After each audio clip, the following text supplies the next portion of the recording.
Քերականական կառույցներ, որոնք զզվելի են մինչև այն պահը, քանի դեռ դուք հստակ չգիտեք դրանց տարբերություններն ու կիրառությունը։ To have something done նշանակում է անել տալ մի բան, մի գործողություն, որը կատարվում է մեզ համար, սակայն մենք դա անել ենք տալիս մեկ ուրիշի մոտ առանց նշելու տվյալ մարդուն։ Օրինակ, ասում եմ I usually have my nails done։ Մենք երբեք չենք ասում I did my nails, եթե մենք գնում ենք մասնագետի մոտ, որպեսզի նա սարքի մեր եղունգները։ Մենք չենք ասում I cut my hair, եթե մենք գնում ենք համապատասխան մասնագետի մոտ, որպեսզի նա կտրի մեր մազերը։ I have my hair cut twice a month.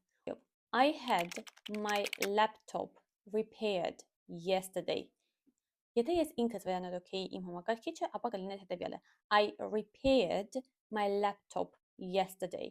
Բայց եթե ես այն տարել եմ մասնագետի մոտ կամ մեկ ուրիշը վերանորոգել է այն իմ փոխարեն, ապա կլինի I had my laptop repaired yesterday.